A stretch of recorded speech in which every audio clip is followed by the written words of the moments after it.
अनेकानेक प्रसंगों में ध्रुव जी के वंश में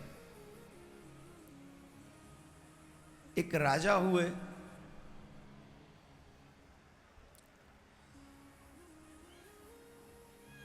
वो जो राजा थे उन राजा के पुत्र थे बैन। सुखदेव जी महाराज कहते हैं, राजन, वैन ने सभी धार्मिक कार्यों पर प्रतिबंध लगा दिया था। उस समय अपनी प्रजा में यह अनाउंस कर दिया था कि कोई भी मनुष्य न यज्ञ करेगा,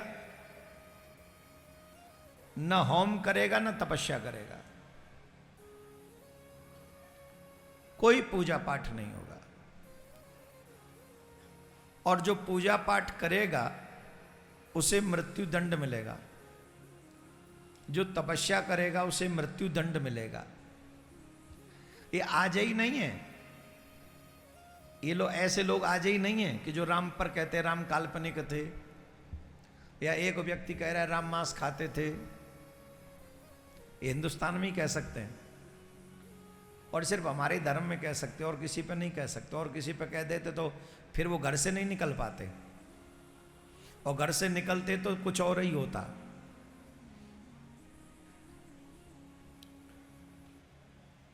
नाना प्रकार की बातें हमारे सनातन धर्म को सुनाई जाती हैं,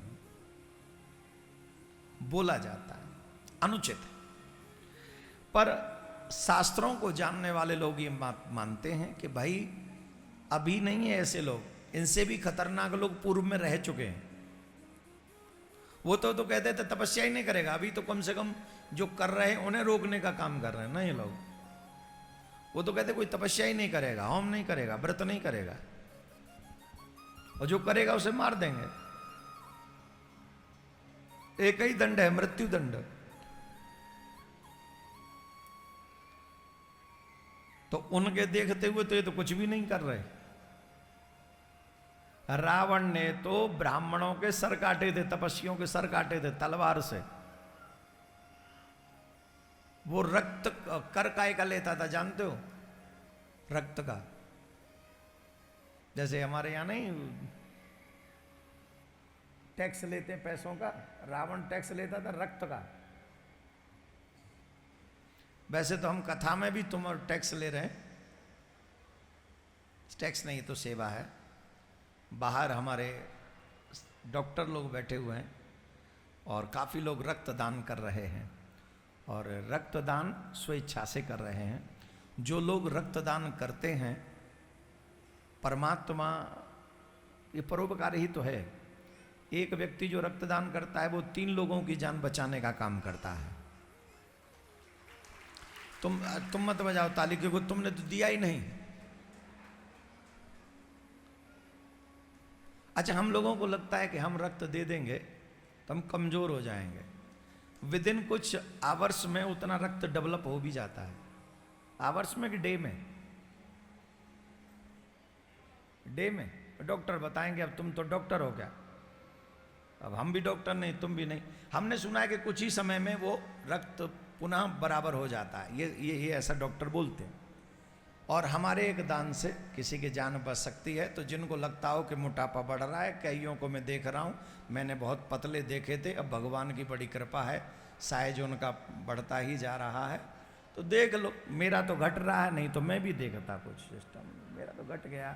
तो अब घटा घटाया शरीर क्या बोलेंगे, बुढ़ापे का शरीर है, बुढ़ापे में कहाँ ये सब चलता है। आप लोग देख लें अपना सिस्टम, जिनका शरीर फैल रहा हो, 2 की जगह घेर लेते हो, वो व्यवस्था कर ले, थोड़ा बहुत लाभ ही होगा। हमने तो सुना है वो जूस भी देते हैं खून निकालने के बाद, देते ना, खून निकालते हैं, जूस पिलाते हैं। कितने अच्छे डॉक्टर हैं। तो ये सेवा कर रहे हैं, उस सेवा में भी आप लोग जो यहाँ आए हैं जनमानस के हित में मैं आपको ये बात बता रहा हूँ, अगर आप चाहें तो ऐसी सेवा आप लोग कर सकते हैं। कल सारे दिन रहेंगे वो डॉक्टर लोग, आप भी रह सकते हैं। बहुत लोगों ने दिया भी है। जिन लोगों ने रक्तदान किया है एक बार जोरदार ताली बजाकर उनका धन्यवाद। आइए, तो राजा बैन ने कहा, और राजा बैन जब मना करने लगा कि कोई भी तप नहीं करेगा मेरे राज्य में, तो संत समझाने गए। काफी लोग ये कहते हैं कि महात्माओं को राजनीति से दूर रहना चाहिए। संत महात्मा राजनीति से दूर रहते हैं पर दिशा दिखाते हैं। आज हमारे राजनीति इतनी पथभ्रष्ट क्यों हो गई है? क्योंकि संत महात्माओं की सलाह को, आइडिया को मानती नहीं, मनमानी चलाते हैं। आज जितनी भी नीतियां बनती हैं वो इसके लिए बनती हैं कि हमारी कुर्सी कैसे बचे, देश कैसे बचे, इसके लिए नहीं बनती। बता दीजिए एक भी नीति ऐसी हो जिससे ये पता लगे कि हमारे बच्चे संस्कारी होंगे, हमारे बच्चे पैसे कमाना सीख लें। ये सब पढ़ा रहे हैं, लेकिन पैसे का सदुपयोग करें, माँ बाप की सेवा करें, परिवार टूटे नहीं, हमेशा परिवार में खुशहाली रहे, ऐसा कोई चैप्टर नहीं है किताबों में। है? बोलो। न गीता का पाठ, न रामायण का पाठ, न पारिवारिक जनों के संस्कार, कुछ नहीं। उसके बाद अगर आप आशा करते हैं तो फिर फंसोगे, फिर कुछ नहीं हो सकता तुम्हारा। पैसा सुख नहीं दे सकता, पैसा संस्कार नहीं दे सकता, पैसा साधन दे सकता है, साधन सुख नहीं दे सकता। आदि आदि ऐसी बहुत सारी चीजें हैं। आज़ादी के बाद भी हमको नहीं मिली। जब हम आज़ाद, पूरा देश तो कभी गुलाम नहीं हुआ, पर जितना भी हुआ उस समय भी हमारे लोगों ने लड़ बढ़ के बहुत संभाला। वही तो आज तक बचे हुए हैं हम। खैर, प्रसंग पर आते हैं। संत समझाने के लिए गए, बैन नहीं माना, और जब बैन नहीं माना तो संतों ने हुंकार भर दिए एक जोर से। हुंकार भरने के कारण बैन वहीं समाप्त हो गया, मर गया। गद्दी बिना राजा के नहीं होनी चाहिए, इसलिए संतों ने उस राजा के शरीर का दोहन किया, मंथन किया, जहां से पृथु भगवान का प्रादुर्भाव हुआ। बोले पृथु भगवान की जय। ये 24 अवतारों में से एक हैं। कौन है? 24 अवतारों में से एक। पृथु भगवान ने बहुत यज्ञ किए, बहुत सुंदर सुंदर कार्य किए, पृथ्वी का दोहन किया। हम सभी जीवों के लिए ये जो व्यवस्था है अन्न इत्यादि की, जो पृथ्वी माँ अब देती है हमें, ये पृथु भगवान ने प्रारंभ कराया। हमने जो ये कथा आज आपको सुनाने का मन बनाया है, उसके पीछे विशेष रीजन है। बोलो क्या रीजन हो सकता है?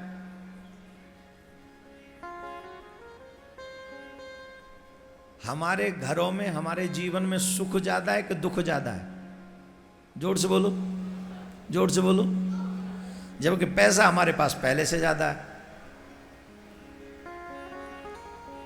हमारे घर वालों पे वो तार वाला भी फोन नहीं था, हम पे बिना तार का भी फोन है। 1.5 लाख के फोन तो बच्चे लेके घूम रहे, फिर भी दुख। हमारे घर वाले झोंपड़ी में रहे, हमारा बचपन झोंपड़ी में गया, हमारा खुद का। झोंपड़ी भी कौन सी? फूस वाली, टीन वाली नहीं। अभी हम जहां रह रहे हैं ना, वो टीन वाली झोंपड़ी है। जहां यहाँ बेंगलोर वाले हमको रखते हैं, वो टीन की, ऊपर टीन है, नीचे फैशन। और रात्रि में जब 10-10 किलो के चूहा कूदते हैं ना, तो कितना भी खतरनाक नींद में हो आदमी जग जाता है। तुम्हारी कसम, 10-15 किलो का चूहा होगा कम से कम। मैंने इतना खतरनाक चूहा कहीं नहीं देखा जितना यहाँ का है। मतलब छोटा मोटा आदमी उसके आगे कमजोर पड़ जाए, इतना बड़ा बल। बाबा रे बाबा, तो हम यहाँ टीन की झोंपड़ी में रहते हैं, जहाँ यहाँ पे पीछे। और आहा, अब हमको ये नहीं पता कि रात में चूहा कूदता है कि कुत्ता कूदता है कि बिल्ली कूदता है, वो हर रात में कूदते हैं। और हमने कहा हम भी बहुत तगड़े बेशर्मों में से एक हूँ, हमने तुम्हें जितना कूदना है कूदो, हम नहीं देखने आने वाले कि कौन कूद रहा है। बिस्तर में सोना है, काहे देखें भाई, जैसे कूदना वो अपना काम करे, हम तो सोते रहते हैं। और पिछले 6-7 साल से ऐसे ही सो रहे हैं, नहीं यहीं सोते हैं, ऐसे ही सोते हैं।